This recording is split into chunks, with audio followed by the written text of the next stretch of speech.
నేను ఒకటే అడుగుతున్నా, వద్దనే వాళ్ళని మీరు మొత్తం ప్రాజెక్టే వద్దంటున్నారా? ప్రాజెక్టు నిర్మించేటప్పుడు నిర్వాసితులుగా మారే వాళ్లకు సరైన సహాయాన్ని అందించాలంటున్నారా? మీకు స్పష్టత ఉండాలి.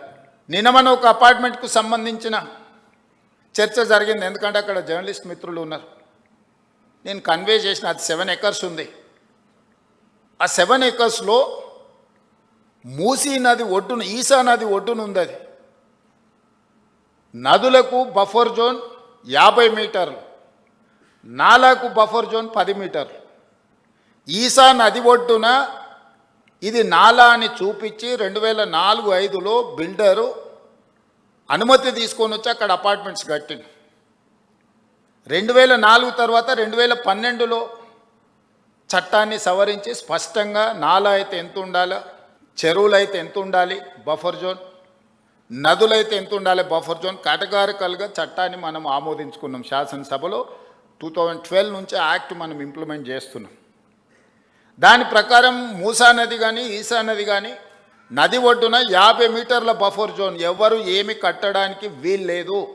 కట్టినా కూడా వాటిని తొలగించాలి. భూ యాజమాన్య హక్కులు మీ దగ్గర ఉన్న నష్టపరిహారం ఇస్తారు తప్ప అందులో ఎలాంటి నిర్మాణాలు జరగడానికి లేదు. NGT direction, supreme court directions, all constitutional authorities have decided to remove all these buffer zones.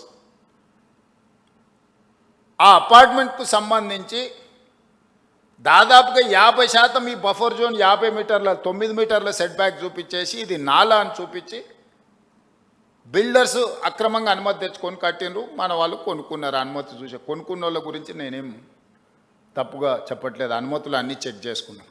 నేను ఈ మధ్యలో ప్రాజెక్టుని టేకప్ చేయాలనుకున్నప్పుడు చూస్తే మోర్ దాన్ 50% బఫర్ జోన్లు ఉన్నది. దీంట్లో చాలామంది తెలిసిన మిత్రులు ఉన్నారు.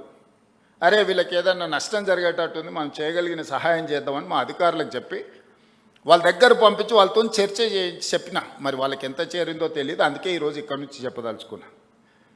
వాళ్ళకి ప్రత్యామ్నాయంగా పక్కనే 7 ఎకరాలకు 7 ఎకరాల ల్యాండ్ ఇచ్చి ఇప్పుడు ఎంతైతే స్క్వేర్ ఫీట్ కన్స్ట్రక్షన్ చేసిందో కొత్త నిర్మాణానికి అవసరమైన డబ్బులు బ్యాంకులో డిపాజిట్ చేస్తా, మీరే ఒక సొసైటీ పెట్టుకొని మీరు కట్టించుకోండి.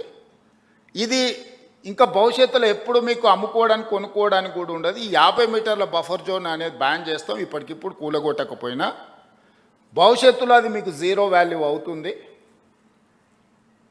మీ మేలు కోసం మీరు నష్టపరిహారం తీసుకొని మీరు వేరే దగ్గరికి వెళ్ళి కొనుక్కుంటాం అంటే మీ ఇష్టం. లేదు అంటే మీ ఎంత స్థలం ఉందో అంతే స్థలం ఆ పక్కన ప్రభుత్వ స్థలాన్ని కేటాయించి ఈ నిర్మాణానికి అవసరమయ్యే నిధులు కూడా ప్రభుత్వం ముందే మీ బ్యాంకులో డిపాజిట్ చేస్తుంది. మీరు ఒక అసోసియేషనో మీ ఎట్లాగూ అపార్ట్మెంట్స్ వెల్ఫేర్ అసోసియేషన్ ఉంటుంది కదా, మీరు మీకు డిపాజిట్ చేస్తాం, మీరు కట్టుకోండి అని మేము చెప్పినాం. అది రాజకీయ రంగుగా మారి ప్రతి రాజకీయ పార్టీ అక్కడికి వెళ్ళి వాళ్ళ పట్ల సానుభూతి చూపిస్తున్నారు. సానుభూతితో ఇది సమస్య పరిష్కారం కాదు. నేను ఆ మిత్రులకు సవినయంగా విజ్ఞప్తి చేస్తున్నా. 50 మీటర్ల చట్టము అమల్లో ఉంది. ఆ చట్టాన్ని నేను మార్చలేను.